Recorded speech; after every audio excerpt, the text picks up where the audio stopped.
పరిశుద్ధాత్మ దేవుడు నీలో క్రియలు చేసినప్పుడు ఏం జరుగుతుంది? ఆత్మఫలములు ఉన్నాయి కదా మనకు, ఆత్మఫలము అవన్నీ మనలో కనిపించాలి. ప్రేమ అంటే ఏమనుకుంటున్నాం మనం? ఎలాంటి ప్రేమ? ఎక్కడి నుంచి రావాలి అలాంటి ప్రేమ?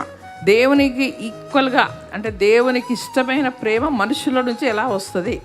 దానికి పౌలు గారు తిమోతికి రాస్తూ చెప్తారు, నిర్మలమైన మనస్సాక్షి, తర్వాత నిజమైన విశ్వాసము, క్లీన్ హార్ట్ అంటే నీ హృదయం శుద్ధిగా ఉండాలా, తర్వాత మనస్సాక్షి నిర్మలంగా ఉండాలా. అంటే ఏదైనా ఒక పని చేసినప్పుడు మనకు మనస్సాక్షి లోపల చెప్తుంది కదా, ఇది తప్పు తప్పు తప్పు అంటుంటుంది.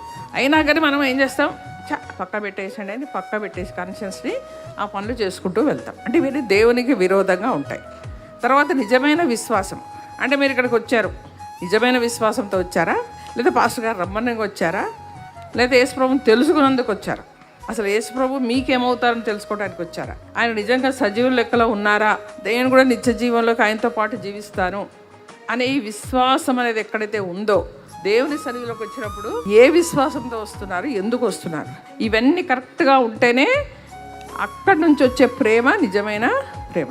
అప్పుడే నీవు నీ శత్రువుని ప్రేమిస్తావు, నేను కొట్టేవాడిని, తిట్టేవాడిని, పసికుట్టు చేసేవాడిని ప్రేమిస్తారు కదా. మనలో ఇంకా ఎంతమందికి ఉందామా?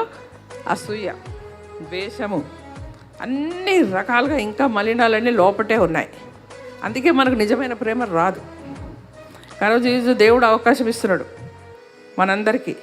అయ్యా నేను మీ కొరకు చనిపోయాను, తిరిగి లేచాను, నా యందు విశ్వాసం ఉంచేవాడు చనిపోయినా తిరిగి బ్రతుకుతాడు. ఈ స్టేజ్ చాలా ఇంపార్టెంట్.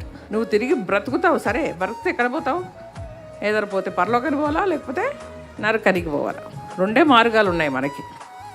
సో ఇక్కడే కరెక్షన్ చేసుకోవాలా. చనిపోయాక కరెక్షన్ చేయడానికి ఏం లేదు. నీ ఆత్మ శుద్ధీకరణ ఇక్కడే జరగాల. జరిగినప్పుడు నీలో ఏమేమి కనబడుతుంది? ఆత్మఫలం కనబడుతుంది. అంటే నిరంతరము సంతోషంగా ఉంటారు, ప్రేమతో ఉంటారు, ఒకరినొకరు ఆదరించుకుంటారు. మనకు పెద్ద పెద్ద లిస్టులు ఇచ్చారు పౌలు పేతురు ఇద్దరు కలిసి, ఇది చెయ్యాలి, ఇది చేయకూడదు, ఇది చెయ్యండి, ఇది చేయకూడదు, అందరికి ఇచ్చారు.